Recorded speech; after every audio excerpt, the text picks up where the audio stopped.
I know obviously you don't need any more motivation playing for Australia, but sort of not getting a contract in the off-season, was this something that you felt you absolutely sort of needed to prove you belonged?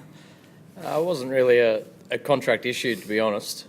It's more that I want to be playing cricket for a long time for Australia. So there's only one way to do that, and there's only one currency, and that's scoring runs. So as I said in the lead-up, I'm happy to be judged by the runs I score, and that's the bottom line. So it's not a contractual issue at all. That wasn't what was getting me going. That's for sure. Chloe?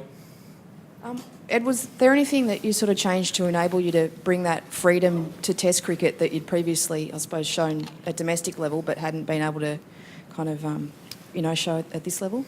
Yeah, it was probably, to be honest, probably a lot of you weren't watching, but in the last innings in the West Indies, before that I had a bit of a heart-to-heart with JL, the batting coach, and he was all about just go out and play your shots. And I probably felt under pressure in that innings. And I went out and played on a pretty tricky wicket at the time, with freedom. And I thought at the time that's a pretty good blueprint, because it's felt in Test cricket, in particular more so than domestic cricket, if you're standing still, you're a sitting duck. So it was nice to I guess I said before the series as well that I'm playing my best when I'm positive and have a good defence rather than the other way around. And it felt like, I backed that up. John? Michael, firstly, the game situation, can you get into a position tomorrow, do you think, where you can push to knock them over? And secondly, you batted for 7 hours today, which is probably, I don't think you would have batted for much longer than that in a day, and you looked as fresh at the end as you did at the start. I mean, what is it you have to do? I guess it applies to both of you. What is it you have to do to maintain your focus and your concentration for such a long period in the day?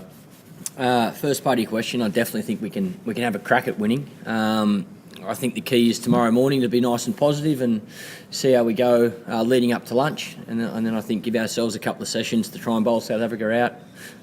Hopefully the sun's out and the wicket, deteriorates a little bit more as well. But yeah, look, it's worth a go in my opinion.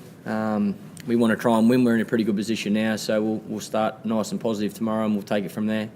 The second part of your question, for me, it's about being fit and strong. I've always thought, fitness has always been a big part of my life, being healthy and being active. And I guess over the last couple of years, I've taken myself away from the team and done, I guess, my own boot camp for my mind as much as my fitness. And there was no doubt I feel a little bit fatigued, more mentally fatigued than physically fatigued at the moment. But, I think that couple of weeks away of preparation has held me in really good stead for the last couple of seasons.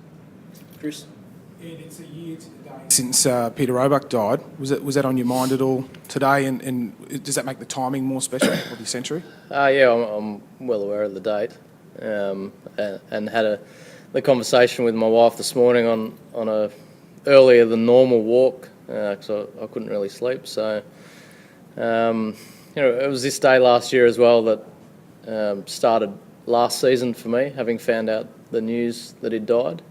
I was battling away a little bit, and then that kick started me. So I was well aware of the date, and it was probably why I looked skywards upon getting 100.